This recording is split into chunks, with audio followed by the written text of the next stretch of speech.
నమస్తే మీరు చూస్తున్నది ఆర్బీ న్యూస్ నేను శృతి బులెటిన్ లో ముందుగా హెడ్లైన్స్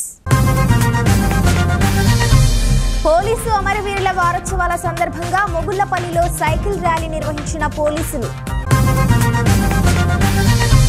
కేతుగ్రస్త సూర్యగ్రహణం సందర్భంగా కాళేశ్వరం ఆలయాన్ని మూసివేసిన అర్చకులు పోలీసు అమరవీరుల వారోత్సవాలలో భాగంగా భూపాలపల్లి సిఐ రాజిరెడ్డి ఆధ్వర్యంలో జయశంకర్ జిల్లా కేంద్రంలో మంగళవారం సైకిల్ ర్యాలీ నిర్వహించారు. పోలీసు అమరవీరుల వారోత్సవాలలో భాగంగా పోలీస్ హెడ్ క్వార్టర్స్ నుండి సైకిల్ ర్యాలీ ప్రారంభమైంది. ఈ కార్యక్రమంలో జిల్లా ఎస్పీ సురేందర్ రెడ్డి ముఖ్య అతిథిగా పాల్గొని సైకిల్ ర్యాలీ ప్రారంభించారు.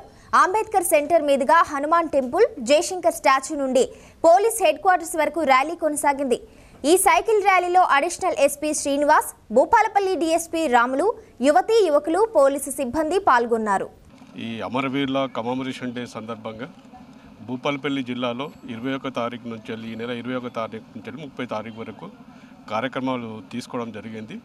దానిలోనే భాగంగా ఈరోజు అంటే 31 తారీఖు వరకు కూడా డైలీ కార్యక్రమాల్లో భాగంగా బ్లడ్ బ్యాంక్ ఒకటి ఉన్నది, రక్తదాన శిబిరం, అది రేపు ఉన్నది 26 నాడు. తర్వాత ఓపెన్ హౌస్ ఉన్నది, అందరికీ అవగాహన కలిగించడు పోలీస్ స్టేషన్ గురించి. అట్లాగే దానిలో భాగంగా రోజుకు ఒక కార్యక్రమం తీసుకుంటున్నాం. అందులో భాగంగానే ఈరోజు కూడా భూపాలపల్లి జిల్లాలో సైకిల్ ర్యాలీ అనేది తీసుకోవడం జరిగింది.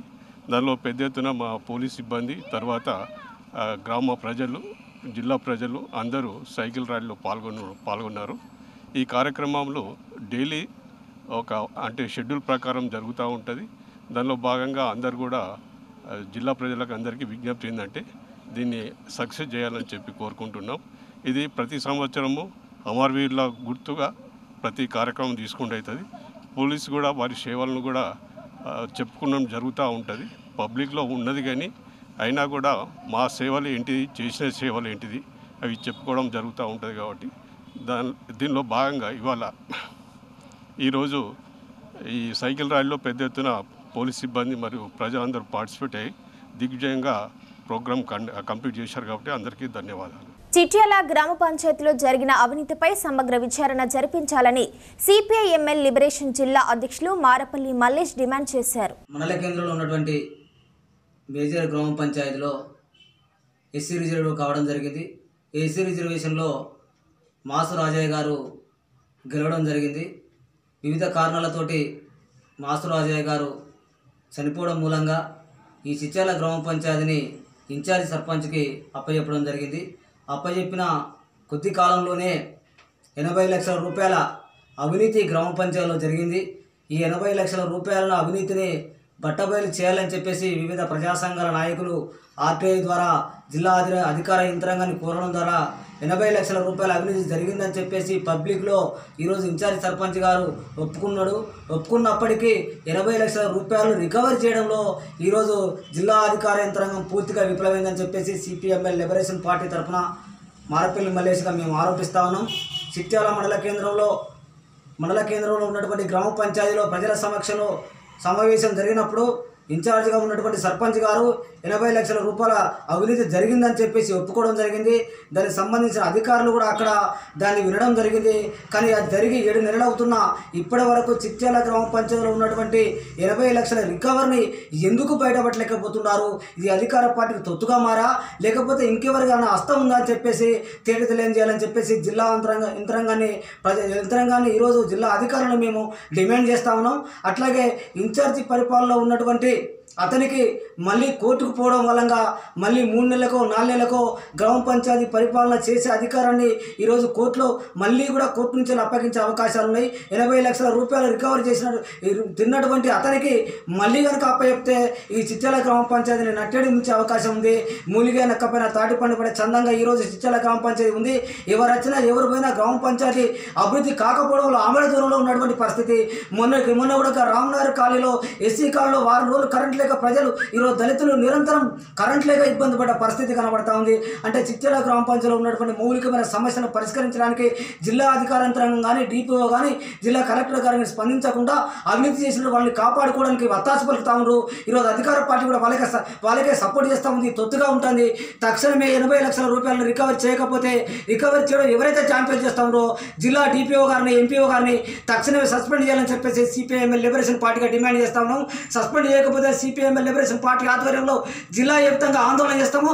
ఈరోజు చిట్యాలలో ఉన్నటువంటి పేద ప్రజల యొక్క కష్టాలు మౌలికమైన వసతులను తీర్చడంలో పూర్తి స్థాయిలో పనిచేసి ఈరోజు చిట్యాల గ్రామ అభివృద్ధికి మీరు తోడ్పాటు అందించాలి, అవినీతిని బట్టబయలు చేయాలి. ప్రజల ముందు అతను అభివృద్ధి చేయకపోతే ప్రజల ముందు వచ్చి ఒప్పుకునే విధంగా మీరు చర్యలు తీసుకోవాలని చెప్పేసి ఈ సందర్భంగా కోరుతా ఉన్నాం. కేతుగ్రస్త సూర్యగ్రహణం సందర్భంగా మహదేవ్పూర్ మండలంలో ప్రముఖ పుణ్యక్షేత్రమైన కాళేశ్వర ముక్తీశ్వర స్వామి ఆలయంతో పాటు అనుబంధ ఆలయాలను ఆలయ అర్చకులు అధికారులు మంగళవారం ద్వారబంధనం చేశారు. మంగళవారం ఉదయం సుప్రభాత సేవ ప్రాతకాల పూజ కార్యక్రమాలు నిర్వహించిన అనంతరం ఆలయాలను మూసివేశారు. బుధవారం సంప్రోక్షణ అనంతరం యథావిధిగా భక్తుల దర్శనానికి అనుమతి ఉంటుందని ఆలయ ప్రధాన అర్చకులు కృష్ణమూర్తి శర్మ తెలిపారు. కాళేశ్వర దేవస్థానం సూర్యగ్రహణ సందర్భంగా గ్రహణ వేద ఉంటుంది కాబట్టి సూర్యగ్రహణానికి 12 గంటల ముందు గ్రహణ వేద ఉంటుంది కాబట్టి ద్వారబంధనం చేయబడినది. తిరిగి రేపు గ్రహణం వెళ్ళిన తర్వాత ఉదయం 8 గంటల వరకు దేవస్థానంలో భక్తులకు దర్శనం అందించబడుతుంది. విధి నిర్వహణలో ప్రాణాలర్పించిన పోలీసు అమరవీరుల త్యాగం ఎంతో గొప్పదని మొగుళ్లపల్లి ఎస్ఐ జాడి శ్రీధర్ అన్నారు. పోలీసు అమరవీరుల వారోత్సవాల సందర్భంగా మొగుళ్లపల్లిలో పోలీసులు సైకిల్ ర్యాలీ నిర్వహించారు. ఈ ర్యాలీలో మొగుళ్లపల్లి ఎస్ఐ జాడి శ్రీధర్ పాల్గొన్నారు. విధి నిర్వహణలో ప్రాణాలర్పించిన పోలీసు అమరవీరుల త్యాగం ఎంతో గొప్పదని ఆయన అన్నారు. ఈ కార్యక్రమంలో పోలీసు సిబ్బంది, విద్యార్థులు తదితరులు పాల్గొన్నారు. ఈరోజు రాష్ట్ర వ్యాప్తంగా పోలీసు అమరవీరుల వారోత్సవాల సందర్భంగా సైకిల్ ర్యాలీ రాష్ట్ర వ్యాప్తంగా నిర్వహించబడుతుంది. అందులో భాగంగా ఈరోజు జయశంకర్ భూపాలపల్లి జిల్లా మొగుళ్లపల్లి పోలీస్ స్టేషన్ లిమిట్స్లో ఉన్నతాధికారుల ఆదేశాల మేరకు ఈరోజు నిర్వహించాము. పోలీస్ స్టేషన్ నుండి ప్రారంభమై via Mogullapalli bus stand, wines corner, Ambedkar చౌరస్తా నుండి మళ్ళీ పోలీస్ స్టేషన్ వరకు ర్యాలీ తీయడం జరుగుతుంది. దీని ఉద్దేశం ఏంటంటే పోలీసు అమరవీరులు ఏ విధంగా కష్టపడి మాకు స్వేచ్ఛా ఫలాలను అందించి వారు ఇచ్చిన స్వేచ్ఛా వాయువులను మనం పీల్చుకుంటున్నాం, వాళ్ళని మరోసారి గుర్తు చేసుకుంటూ అదేవిధంగా మేము కూడా వారు మాకు అందించిన ఫలాలను మేము దాన్ని సద్వినియోగం చేసుకుంటూ మేము కూడా వాళ్ళ బాటలో ఉండి శాంతి భద్రతలు కాపాడడంలో ముందుండి ప్రజలకు ఎప్పుడు ఎల్లవేళలా అందుబాటులో ఉంటామని తెలియజేయడానికి మేము ఈరోజు ఈ సైకిల్ ర్యాలీ నిర్వహించడం జరుగుతుంది. జిల్లా వ్యాప్తంగా చేస్తున్నాం. ఈరోజు అందులో భాగంగా ఈరోజు మొగుళ్లపల్లి లిమిట్స్లో పోలీస్ శాఖ ఆధ్వర్యంలో చేశాం. వెంకటాపూర్ మండలం పాలంపేట యునెస్కో గుర్తింపు పొందిన రామప్ప రామలింగేశ్వర స్వామి దేవాలయాన్ని పాక్షిక సూర్యగ్రహణం కారణం వలన మూసివేశారు.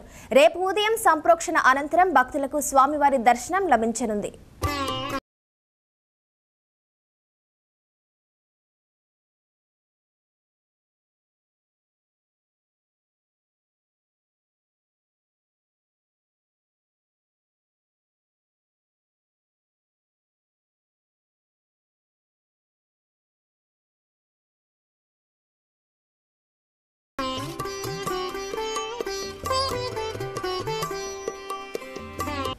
మునుగోడులో టీఆర్ఎస్ విజయం ఖాయమన్నారు మంత్రి తలసాని శ్రీనివాస్ యాదవ్. నాంపల్లి మండలంలోని ఉప్పరగూడెంలో మంత్రి తలసాని ఎన్నికల ప్రచారాన్ని నిర్వహించారు. గ్రామంలో ఇంటింటికి తిరుగుతూ ప్రభుత్వ పథకాలను వివరించారు. టీఆర్ఎస్ అభ్యర్థి కూసుకుంట్ల ప్రభాకర్ కు మద్దతు ప్రచారం చేశారు. దీపావళి శుభాకాంక్షలు మీకు కూడా. రెండోది ఇప్పుడు ఉప్పరగూడ గ్రామంలో ఉన్నాం. ఈ గ్రామంలో పండుగ ఉన్నా కానీ మరి బ్రహ్మాండంగా వారి ఆదరాభిమానాలు కూడా చూశారు. ఒకవైపున కేసీఆర్ గారు ప్రభుత్వం వచ్చినాక సమస్యలు పరిష్కారం అయినా కానీ ఇంకా కొన్ని పరిష్కారాలు ఉన్నాయి, కొన్ని సమస్యలు ఉన్నాయి. సమస్యలు అనేటివి నిరంతరంగా ఉన్నాయి. ఇటువంటి సమస్యలు మరి గ్రామాలలో పెట్టుకొని రోజు పొద్దున్న లేస్తే తీసుకుమారుతాం, పైన తీసుకుమారుతాం, వాడిని ఎట్లా తిట్టాలి, వీడిని ఎట్లా తిట్టాలి, ఇదే భాష నడుస్తుంది తప్ప ప్రజలు ఎందుకు ఓటేయాలి, మరి ఓటేయాలంటే ప్రజలకు మనం ఏం సేవ చేయాలనేటువంటి విషయాన్ని పక్కన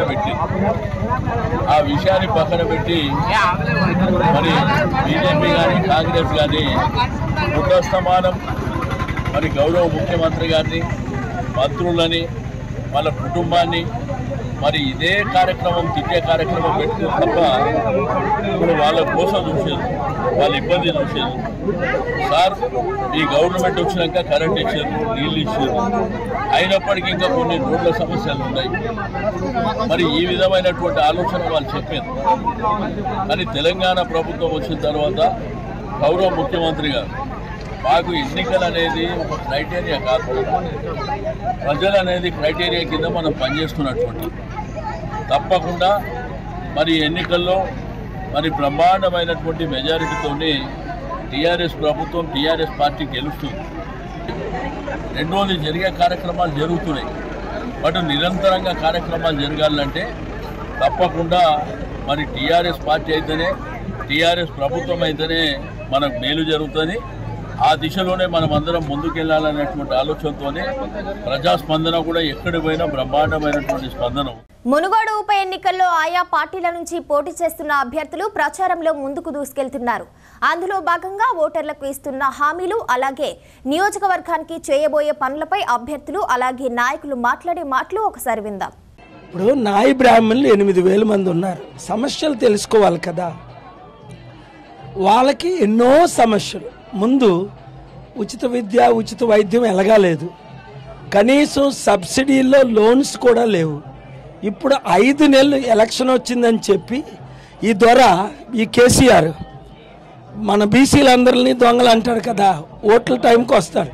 5 నెలలు అయింది అంతే. అది కూడా ఉచిత కరెంటు 250 యూనిట్ల వరకే. అంతేనా? మీ పేరేంటి?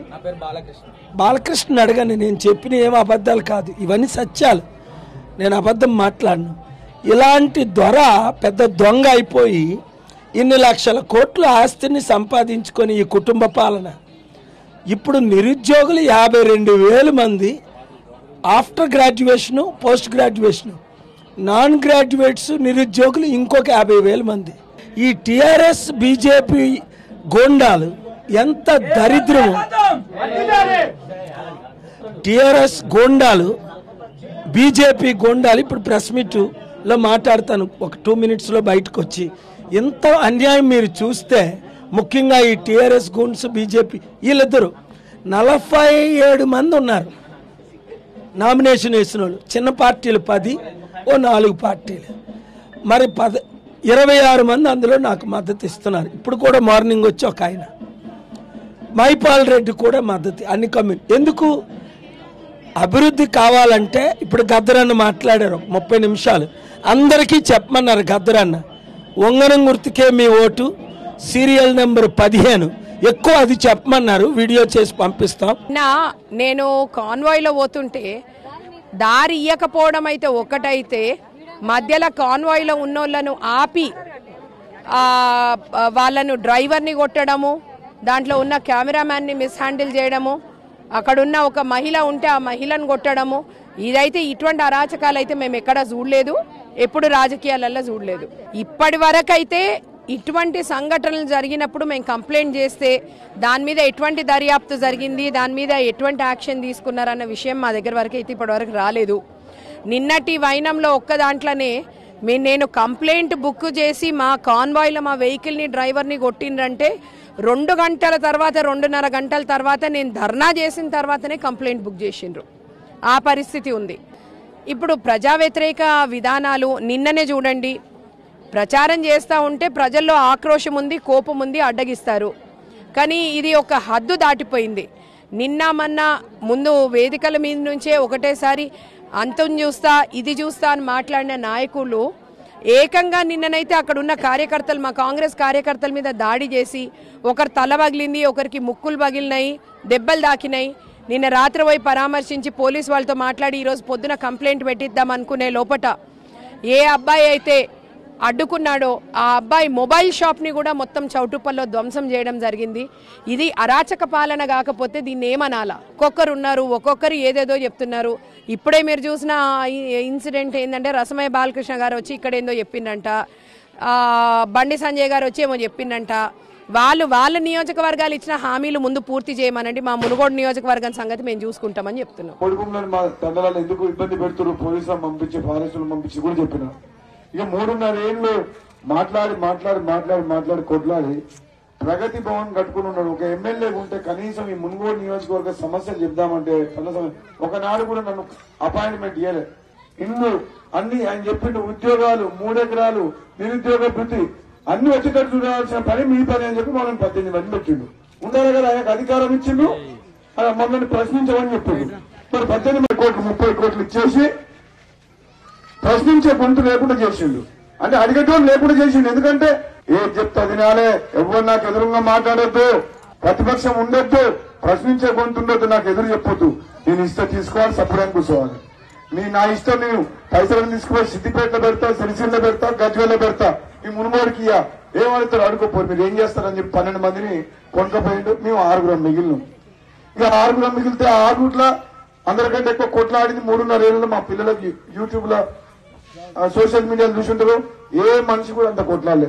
నన్ను తీసుకుపోయి ముఖ్యమంత్రి ప్రసంగానికి ఒక 10 సార్లు అడ్డం పడ్డా. రోడ్లు లేవు, ఇండ్లు లేవు, ఆగమాగం ఉన్నది మా నియోజకవర్గం. నేనైతే వాళ్ళకి మాటిచ్చి వచ్చిన. ఎక్కడ ఉప ఎన్నిక వస్తే ఈ ముఖ్యమంత్రి కేసీఆర్ దిగి వస్తాడు, ఇక లాభం లేదు, ఎక్కడ మాట్లాడతారని చెప్పి మన పదవికి రాజీనామా, కనీసం 3.5 ఏళ్ళు నన్ను గెలిపించిన ప్రజలకు పదవిలో ఉండి న్యాయం చేయలేకపోతున్నా, ఎమ్మెల్యే ఉండి కూడా. అదే రాజీనామా చేస్తే 18 నెలల పదవి పోతుంది. అంతే కదా, నాకు 3.5 ఏళ్ళలో ఏం చేయను అని ఉంటే ఎంత, లేకుంటే ఎంత. ఆ 18 నెలలు ఎమ్మెల్యే ఉన్నా నేను చేసేది ఏం లేదని చెప్పి రాజీనామా చేయాలని నిర్ణయించుకున్నా. ఈ కాంగ్రెస్ పార్టీని నువ్వు తొక్కి పెట్టినావు కదా, కాంగ్రెస్ పార్టీని కథం చేసినావు బిడ్డ. అధికారంలో కేంద్రంలో భారతీయ జనతా పార్టీ ఉంది. కాంగ్రెస్ పార్టీ ఉన్న ఎమ్మెల్యేలు మోనేసినావు, కాంగ్రెస్ పార్టీ లేకుండా చేస్తున్నావు. అక్కడ ఢిల్లీలో కూడా జాతీయ స్థాయిలో కాంగ్రెస్ పార్టీ బలహీనపడ్డది. నీవే 10 మందికి, నేను కష్టపడి సంపాదించే సొమ్మే 10 మందికి దానం చేస్తున్నా. నన్ను కొనే శక్తి కేసీఆర్ ఉందా? రాజగోపాల్ కొంటారని నమ్ముతారా? అంత పైసలు ఆశ ఉన్నాడు, దీని కోట్లు పంచి పెడతారా, దాన ధర్మాలు చేస్తారా? మీ కరోనా వచ్చినప్పుడు ఇయ్యాలి నేను ఎప్పుడు కూడా, ఎన్నడూ కూడా.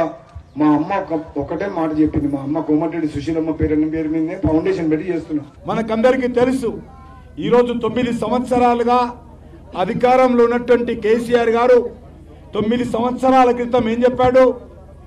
మీరందరూ కూడా, ఓ దళిత సమాజమా, మీరు నాకు ఓటు వేసి మా టీఆర్ఎస్ పార్టీని గెలిపిస్తే ఈ తెలంగాణ ముఖ్యమంత్రి నేను ఒక దళితుడిని చేస్తాను, దళిత సామాజిక వర్గం నుంచి చేస్తానని చెప్పాడు.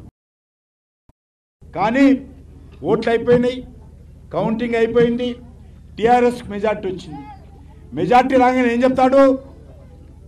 ఈ దళితులు ఈ రాష్ట్రాన్ని అభివృద్ధి చేయలేరు, ఈ రాష్ట్రం అభివృద్ధి జరగాలంది కాబట్టి దళితుని బదులు నేనే ముఖ్యమంత్రి అవుతున్నానని చెప్పాడు.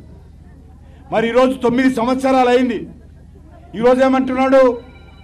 నేను ఇప్పుడు ముఖ్యమంత్రిగా ఉన్నాను, మరి వచ్చే సంవత్సరం అయితే 10 సంవత్సరాలు అవుతుంది, నా తర్వాత నా కొడుకు ముఖ్యమంత్రి కావాలి, నా కొడుకు తర్వాత నా మనమడు ముఖ్యమంత్రి కావాలి, నా మనమడు తర్వాత నా మునుమనుడు ముఖ్యమంత్రి కావాలి అని ఒక నిజాం తరహా నియంతృత్వపు ఆలోచనలతో, ప్రజా వ్యతిరేక నిర్ణయాలతో, డాక్టర్ బాబాసాహెబ్ అంబేద్కర్ యొక్క రాజ్యాంగానికి విరుద్ధంగా ఈరోజు ఇక్కడ మరి పరిపాలన సాగుతూ ఉంది. ఊరూరికి వందలాది మందిని మరి ఈరోజు గులాబీ కండవలు కప్పుకొని తిరుగుతూ ఉన్నారు. నేను మనవి చేస్తూ ఉన్నాను, వాళ్ళు తిరిగితే తప్పలేదు, కానీ ఇది వచ్చి ఇక్కడ మీకు రైతు బంధు కావాలంటే మా కోటేయండి, మీకు దళిత బంధు కావాలంటే మా కోటేయండి, నువ్వు మా కోటేయకపోతే పెన్షన్ తీసేస్తాము, మీకు మా కోటేయకపోతే రేషన్ కార్డు తీసేస్తాము. ఎవరు కేసీఆర్ గారు ఈ ఇస్తున్నటువంటి డబ్బు ఇది ప్రజల డబ్బు. డాక్టర్ బాబాసాహెబ్ అంబేద్కర్ ప్రకారం, ఆయన ఆలోచన విధానం ప్రకారం ఈ డబ్బులో మాకు పూర్తి అధికారం ఉంది. ఈ యొక్క డబ్బు నీవేమైనా ఫామ్ హౌస్లో నాగలి కట్టి నీ రక్తాన్ని చెమటగా మార్చి కష్టపడి పంట పండించి ఇస్తున్న డబ్బు కాదు, ఇది మా డబ్బే, ఇది తీసుకునేటువంటి అధికారం, ఆపేటువంటి అధికారం ఎవరికి ఇవ్వలేదు డాక్టర్ బాబాసాహెబ్ అంబేద్కర్. ఈరోజు టీఆర్ఎస్ పార్టీ నాయకులు, ఎమ్మెల్యేలు, ఎంపీలు, కేసీఆర్ కుటుంబ సభ్యులు వందల వాహనాలు తీసుకొని వస్తున్నారు. వాళ్ళు కూర్చున్నటువంటి వాహనాలలో వందల కోట్ల రూపాయలు తెస్తూ ఉన్నారు. వెనక లారీలు మద్యము, బీరు, బ్రాండీ బాటలు తీసుకొస్తా ఉన్నారు. ఇంకో కొన్ని లారీలలో కోసిన చికెను, కొన్ని లారీలలో ప్రాణమున్న కోళ్లను లారీలకు దింపుతా ఉన్నారు. ఇక్కడ ఇదేమి వాళ్ళ డబ్బు కాదు, ఇది ప్రజల డబ్బు. కాబట్టి మీ అందరిని కోరుతా ఉన్నాను, ఈరోజు డబ్బుతో ప్రజలను కొనుక్కోవాలని చూస్తూ ఉన్నారు. ఇంతకు ముందు మనము వింటున్నాం గొర్రెల చప్పుడు, మేక చప్పుడు. వాళ్ళు ఏమనుకుంటున్నారు, అంగట్లో వెళ్ళి ఏదైతే మేకలను గొర్రెలను కొన్నట్టు మేము మునుగోడుకొచ్చి మేము ప్రజలను డబ్బులు ఇచ్చి మేము కొంటామనే విధంగా ఈరోజు టీఆర్ఎస్ పార్టీ, కేసీఆర్ కుటుంబము వ్యవహరిస్తూ ఉంది. అందుకే మీ అందరినీ కోరుతా ఉన్నాను, మునుగోడు ప్రజలు అంగట్లో అమ్ముడు పోయేటువంటి గొర్రెలేం కాము. మునుగోడు ప్రజలు నిజాము రజాకారులను తరిమి కొట్టినటువంటి మునుగోడు పులిబిడ్డలని మీరందరూ నిరూపించాల్సిందిగా కోరుతా ఉన్నారు. ముడి చమురు ధర మారలేదు, కానీ ముడి చమురు ధర మారుతుందని తెలంగాణ ఐటీ శాఖ మంత్రి కేటీఆర్ ఎద్దేవా చేశారు. కేంద్రంలో ఉన్న ప్రభుత్వానికి దమ్ము లేక ప్రతిపక్షాలు ప్రశ్నిస్తే వారిపై విమర్శలు చేస్తున్నారని మండిపడ్డారు. కేంద్రంలో ఉన్న ప్రభుత్వానికి సరుకు లేదు, విషయం లేదు, మాట్లాడితే ఇతరుల మీదకి నూకుడే నెపాన్ని. ఎన్డీఏ ప్రభుత్వం వచ్చినాడు ముడి చమురు ధర $94. ఈరోజు ముడి చమురు ధర 98-99 డాలర్లు ఉన్నది. పెద్ద తేడా లేదు, $5 తేడా మాత్రమే ఉన్నది. మరి ఆ రోజు లీటర్ పెట్రోలు $70. ఈరోజు లీటర్ పెట్రోలు బాగా పెరిగింది, దగ్గర $50 దాకా, $45 దాకా పెరిగింది. అక్కడ ముడి చమురు ధర పెరగలే, కానీ మోడీ పెట్రోల్ రేటు, మోడీ చమురు ధర పెరుగుతున్నది. ఎందుకు పెరుగుతున్నది? ఏ కారణం చేత పెరుగుతున్నది? రాష్ట్రాలు ఏమైనా పన్నులు పెంచినాయా? ముడి చమురు ధర మారలేదు, మోడీ చమురు ధర మారుతున్నది.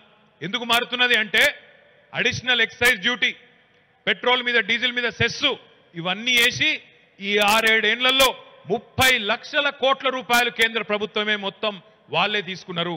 మోడీ గారిని, కేంద్ర ప్రభుత్వాన్ని ఈ వేదిక ద్వారా నేను డిమాండ్ చేస్తా ఉన్నా, దోచుకున్నది చాలు, ఇప్పటిదాకా తీసుకున్నది చాలు, ఇకనైనా వెంటనే ఆ సెస్సులు అన్ని రద్దు చేసి $70 పెట్రోల్ మళ్ళీ ఇవ్వాలి, $65 డీజిల్ మళ్ళీ ఇవ్వాలని చెప్పి ఈ వేదిక ద్వారా నేను కోరుతా ఉన్నా. కేంద్ర ప్రభుత్వం సంవత్సరానికి 2 కోట్ల ఉద్యోగాలు ఇస్తానని చెప్పి వైఫల్యం చెందిందని, దీనిని అందరూ గమనించాలని ఎమ్మెల్యే బాల్క సుమన్ కోరారు. మైనారిటీ ఆత్మీయ సమ్మేళనంలో ఆయన మాట్లాడారు. ప్రభుత్వాన్ని ఇంతలో పనిచేసే ప్రభుత్వాన్ని పోగొట్టుకోవద్దు, కాపాడుకోవాలి, నిలబెట్టుకోవాలని చెప్పి మీరు దయచేసి మంచిగా చెప్పాలని చెప్పి మీకు తెలియజేస్తూ, కేంద్ర ప్రభుత్వ వైఫల్యాలు కూడా మీ అందరి కళ్ళ ముందర ఉన్నాయి. సంవత్సరానికి కూడా 2 కోట్ల ఉద్యోగాలు ఇస్తాడు, ఇస్తలేడు, ఉన్న ఉద్యోగాలు ఉడగొడుతున్నాడు, గ్యాస్ సిలిండర్ ధర పెంచిండు, పెట్రోల్ ధర పెంచిండు, డీజిల్ ధర పెంచిండు. ఈ విషయాలన్నీ కూడా మీరు నిత్యం అందరికీ చెప్తూ, దయచేసి నేను మహమూద్ భాయ్ని కూడా కోరుతా ఉన్నా, మన వాళ్ళందరికీ ఉర్దూలో కూడా కొన్ని పాంప్లెట్లు తయారు చేపిరన్నా, ఆ పాంప్లెట్లు పంపిస్తే ఇంకా బాగా ఎడ్యుకేట్ అవుతారు, ఇంకా బాగా లాభం అవుతారని చెప్పి మహమూద్ భాయ్ కూడా, మన చైర్మన్ ఇంతియాజ్ భాయ్ కూడా రిక్వెస్ట్ చేస్తూ, రాబోయే రోజుల్లో 3వ తారీఖు దాకా మనం అంతా అప్రమత్తంగా ఉందాం, మంచిగా ఉందాం. వాడు రాజగోపాల్ రెడ్డి మళ్ళీ నెత్తికో, చేతికో, కాలుకో కట్టుకట్టుకునేటట్టున్నాడట, మళ్ళా వాడు కట్టుకోవడం మనం మోసపోవద్దు. లేకపోతే కాంగ్రెస్ వాళ్ళు ఏదో మళ్ళా వాళ్ళు అయ్యో అనగానే మీరు అయ్యో పాపం అని చెప్పి మనం జాలిపోవడం, ఆ రకమైనటువంటి పనులు చేయకుండా ఈసారి ఎట్టి పరిస్థితుల్లో మంచి మేటి 50-60-70 వేల మెజార్టీతో ప్రభాకర్ రెడ్డిను గెలిపించుకున్నట్టుగా, దానికి చెండూరు మున్సిపాలిటీలో మీరు మంచి మెజార్టీ ఇచ్చేటట్టుగా కృషి చేయండి. ఈ చెండూరు మున్సిపాలిటీలో బ్రహ్మాండంగా అభివృద్ధి చేసుకుందాం. దయాకర్ అన్న నాయకత్వంలో, వినయ్ భాస్కర్ అన్న నాయకత్వంలో మేము ఎమ్మెల్యేలం మహమూద్ భాయ్ దగ్గరికి పోతాం, ఇతర మంత్రుల దగ్గరికి పోతాం, కేటీఆర్ గారి దగ్గరికి పోతాం. కేటీఆర్ గారే మునుగోడు నియోజకవర్గాన్ని దత్తత తీసుకుంటా అన్నారు కాబట్టి కేటీఆర్ వారి మార్గనిర్దేశకత్వంలో, మా ప్రభాకర్ రెడ్డి అన్న నాయకత్వంలో చెండూరు మున్సిపాలిటీని కూడా బ్రహ్మాండంగా అభివృద్ధి చేసుకుందాం. సెంట్రల్ లైటింగ్ చేసుకుందాం, కమ్యూనిటీ హాల్స్ పెట్టుకుందాం అన్న నాయకత్వంలో. పార్కులు తయారు చేసుకుందాం, మినీ స్టేడియం పెట్టుకుందాం, అన్ని రోడ్లు డ్రైనేజీలు అన్ని వసతులు మంచిగా కల్పించుకొని చెండూరు మున్సిపాలిటీని ఆదర్శవంతమైనటువంటి మున్సిపాలిటీగా కూసుకుంట్ల ప్రభాకర్ రెడ్డి గారి నాయకత్వంలో ఆయన 6వ తారీఖు నాడు మీ ఓట్ల దయతో ఎమ్మెల్యే గెలిచిన వెంటనే ఆ పనులన్నీ కూడా చేసుకుందామని చెప్పి మీ అందరూ కూడా తెలియజేస్తూ మీరందరూ గట్టిగా ఉండాలి, ఒక్కసాటి మీద ఉండాలి. 3వ తారీఖు దాకా ఎత్తిన పిడికిని మన సమాజం దించొద్దు, ప్రతి ఒక్కరిని అప్రమత్తం చేయాలి. మీకున్న బంధువులు మునుగోడు కానీ, తర్వాత నాంపల్లి కానీ, మర్రిగూడ కానీ, చుట్టుపక్కల నారాయణపూర్ కానీ, ఏ మండలాలు ఏ గ్రామాల్లో మనోళ్ళు ఎవరెవరు ఉన్నారో రోజుకు 10-20 ఫోన్లు కొట్టాలి, మాట్లాడాలి.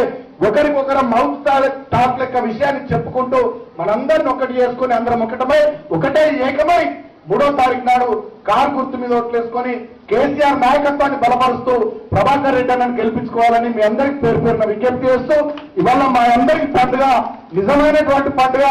సాధారణంగా కుటుంబ సభ్యులతో చేసుకుంటాం కానీ నిజమైనటువంటి పండుగ ఇవాళ మీ అందరిని కలుసుకోవడం ద్వారా, ఈ కార్యక్రమం ద్వారా ఈ నిజమైనటువంటి పండుగ చేసుకున్నటువంటి సంతోషాన్ని కూడా ఈ సందర్భంగా వ్యక్తం చేస్తూ మీ అందరికీ హృదయపూర్వకంగా కృతజ్ఞతలు తెలియజేస్తూ ఆ అల్లా దయ మనందరి మీద ఉండాలని చెప్పి అన్ని మతాలు అన్ని కులాలు కలిసిమెలిసి తెలంగాణ ఒక గుల్దస్తాలాగా గాంధీ మహాత్ముడు చెప్పిన గంగా జమున తైజీబ్ కల్చర్ తెలంగాణలో విరక్తిలేలాగా మనమంతా కలిసిమెలిసి పనిచేసుకుందాం.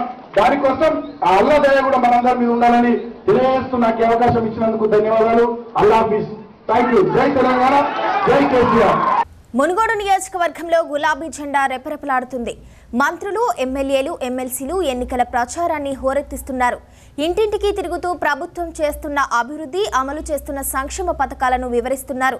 టీఆర్ఎస్ నేతల ప్రచారానికి ప్రజల నుంచి అపూర్వ స్పందన లభిస్తుంది. టీఆర్ఎస్ అభ్యర్థి కూసుకుంట్ల ప్రభాకర్ రెడ్డికి ఓటేస్తామంటూ జనం ప్రతిజ్ఞ పూనుతున్నారు. जो मुसलमानों के बारे में सोचने वाला तो वो हमारे महान और महात्मा लीडर केसीआर साहब है। ये साहब ने 4 साल में घर घर तक आपको पानी पहुंचाया। 65 साल में सिर्फ 12 रेजिडेंशियल स्कूल थे जहाँ पर 2400 बच्चे पढ़ा कर सकते थे। आज 204 रेजिडेंशियल स्कूल उसे अपग्रेड किया गया, इंटरमीडिएट कॉलेज बनाए गए। आज 1,40,000 बच्चे वहाँ तालीम हासिल कर रहे। उसके साथ साथ सीएम साहब ने खासतौर से औरतें स्कॉलरशिप स्कीम होगी। जो गरीब माँ बाप है जिनके बच्चे अमेरिका ऑस्ट्रेलिया में जाकर पढ़ना चाहते हैं, तो उसके लिए सीएम साहब ने जो बच्चे अमेरिका ऑस्ट्रेलिया पढ़ना चाहते हैं मुसलमान भाइयों के गरीब बच्चों के लिए 20 लाख रुपए की मदद कर रहे हैं। అంటే ఒక ఉద్యమ పార్టీగా తెలంగాణ రాష్ట్రం ఏర్పాటు కావాలని కొట్లాడుతూనే మన ముస్లింలకు సంబంధించినటువంటి సమస్యల మీద పనిచేసినటువంటి పార్టీ టీఆర్ఎస్ పార్టీ. అదేవిధంగా అధికారంలోకి వచ్చిన వెంటనే మన స్థితిగతులను అధ్యయనం చేసుకొని ఎక్కడెక్కడ ఏమేమి చేసుకోవాలో కార్యక్రమాలు దానికి సంబంధించి రిజర్వేషన్ పెంపు విషయం కానీ, అదేవిధంగా రేషన్ పెంచిన విషయం కానీ, ఆడబిడ్డ పెళ్లికి షాదీ ముబారక్ లాంటి స్కీమ్ పెట్టి ₹1,00,000 ఇవ్వడం కానీ, మన కోసం 100,000 రెసిడెన్షియల్ విద్యా సంస్థలు పెట్టి మన పిల్లలకు మంచి చదువు చెప్పించడం కానీ, ఇటువంటి చాలా కార్యక్రమాలు మన ముఖ్యమంత్రి ప్రతి కుటుంబానికి లబ్ధి పొందే పథకాలు ఇలా కేసీఆర్ గారు తీసుకొచ్చిండు. అంటే పేద వాళ్లకు, బలహీన వర్గాల వాళ్ళకు, పేదరికంలో అనే ఏ కులం కానీ, అటు చూసుకుంటే రైతులు, ఇటు చూసుకుంటే దళితులు, ఇటు చూసుకుంటే కులవృత్తులు, ప్రతి ఒక్కరికి లబ్ధి పొందింది. ఇవాళ బీజేపీ గవర్నమెంట్ అనేది దేశంలో అమ్ముకుంటూ పోతుంది, పెట్టుబడిదారులకు కొమ్ము కాస్తుంది. మేము బలహీన వర్గాలకు, పేద జాతికి బాగుపడాలంటే ఆలోచన మా ప్రభుత్వ విధానం. కనుకనే వాళ్ళు అమ్మాలని చూస్తున్నారు, కొనుక్కోవాలని చూస్తున్నారు, బంగారం ఇవ్వాలని చూస్తున్నారు. కానీ బంగారం ఇచ్చినా, వజ్రాలు ఇచ్చినా, వైడూర్యాలు ఇచ్చినా మేము వేసేది మాత్రం కేసీఆర్కే బిడ్డ అనేది మాత్రం కనిపిస్తుంది. పార్టీ కాంగ్రెస్ పార్టీని మారి బీజేపీలోకి పోయి ఈ ఎన్నిక తెచ్చిండు. ఇదందరూ కూడా ఇవాళ మునుగోడు నియోజకవర్గంలో అందరూ కూడా అనుకునే మాట ఇది. ఆయన స్వలాభం కోసం, సొంతం కోసం ఆయన డబ్బులకు అమ్ముడు పోయి పార్టీ మారి ఈ ఉప ఎన్నిక తెచ్చిండు రాజగోపాల్ రెడ్డి. ఆయన ఎట్టి పరిస్థితిలో బుద్ధి చెప్తామని చెప్పి అందరూ కూడా నిశ్చయంతో అయితే ఉన్నారు ప్రజలు. ఎక్కడికక్కడ కేసీఆర్ గారి అనేక సంక్షేమ అభివృద్ధి కార్యక్రమాలు ఇవాళ ప్రతి గడపకు అందుతున్నాయి. కాబట్టి అందరూ కూడా కేసీఆర్ గారు వెంబడినే ఉంటామని చెప్తా ఉన్నారు. ముస్లింల సంక్షేమానికి సీఎం కేసీఆర్ కృషి చేస్తున్నారని హోంశాఖ మంత్రి మహమ్మద్ అలీ తెలిపారు. మునుగోడు నియోజకవర్గ ముస్లింలంతా కేసీఆర్ కు అండగా నిలవాలని విజ్ఞప్తి చేశారు. చౌటుప్పల్లో నిర్వహించిన ముస్లిం మైనారిటీల ఆత్మీయ సమ్మేళనంలో హోంమంత్రి మహమ్మద్ అలీ పాల్గొన్నారు. ఈ మీటింగ్ కు ఎమ్మెల్యే నన్నమనేని మహేందర్, పలువురు టీఆర్ఎస్ ముఖ్య నేతలు పాల్గొన్నారు. క్యాంపింగ్ జరుగుతుంది. ఈ బై ఎలక్షన్ వచ్చింది. బై ఎలక్షన్ ఎందుకు వచ్చింది? రాజగోపాల్ రెడ్డికి పబ్లిక్ 5 years కోసం ఓటేసింది. ఆయన ఫైనాన్షియల్ అవుట్ అయిన తర్వాత బీజేపీ పార్టీ కలిసి కొంచెం పర్సనల్ లాభంతో రిజైన్ చేసి బీజేపీ జాయిన్ చేసి ఎలక్షన్ కాంటెస్ట్ చేస్తున్నాం. మా ఆనరబుల్ సీఎం గారు ఇండియాలో నంబర్ 1 సీఎం ఉంది. ఆయన విజన్ చాలా బాగా ఉంది. మా స్టేట్లో ఒక్కసారి 14లో మా టీఆర్ఎస్ పార్టీ గవర్నమెంట్ ఫామ్ చేశారు. ఢిల్లీలో బీజేపీ గవర్నమెంట్ ఫామ్ చేశారు. 14 yearsలో మా సీఎం గారు చాలా స్కీమ్ తీసుకొచ్చినారు, డెవలప్మెంట్ స్కీమ్. మా సీఎం గారు ఫార్మర్ కోసం చాలా సపోర్ట్ చేశారు. రైతు బంధు, రైతు బీమా, 2016 రూపీ పెన్షన్ స్కీమ్. మా స్టేట్ అంటే ఇండియాలో నంబర్ 1 స్టేట్ ఇట్లా ఉంది. పేదల పట్ల ప్రేమ ఉన్నటువంటి టీఆర్ఎస్ పార్టీ కేసీఆర్ గారు, అదేవిధంగా కాంట్రాక్టర్లతో ప్రేమ ఉన్నటువంటి భారతీయ జనతా పార్టీకి ఇక్కడ జరిగేటువంటి ఎన్నికలు మైనార్టీలకు టీఆర్ఎస్ పార్టీ చేసింది ఏంటిది, చేయబోయేది ఏంటిది, దానివల్ల ఫలితాలు ఏంటన్నది కూడా చాలా స్పష్టంగా చెప్తున్నారు. అదే భారతీయ జనతా పార్టీ విషయానికి వస్తే సమాధులను నవ్వుతే లింగం వెళ్తే వాళ్ళదంట, శివం వెళ్తే మనదంట. అంటే గింత దళిద్ర భావజాలం ఉన్నటువంటి రాజకీయ పార్టీ భారతీయ జనతా పార్టీ. ఒక సెక్యులర్ ప్రభుత్వం ఉండాలి కానీ ఇలాంటి మతతత్వ పార్టీలు ఉండడం మంచిది కాదు దేశానికి అన్నదే కేసీఆర్ గారి యొక్క భావన, భావము, వారి ఆలోచన కూడా. కాబట్టి ఈరోజు మునుగోడు ఎన్నికలలో ఖచ్చితంగా దేశ ప్రజలు ఎటువైపు ఉన్నారనడానికి స్పష్టమైన సంకేతం ఇవ్వబోతున్నారు. సెక్యులర్ ప్రభుత్వాలకే, సెక్యులర్ రాజకీయ పార్టీలకే మద్దతు ఇస్తామన్నట్టుగా రేపు ఫలితాలు కూడా రాబోతున్నాయి. ఇవి ఇప్పటివరకున్న అప్డేట్స్. మరిన్ని న్యూస్ అప్డేట్స్తో మరో బులెటిన్లో కలుసుకుందాం. అంతవరకు సెలవు, నమస్కారం.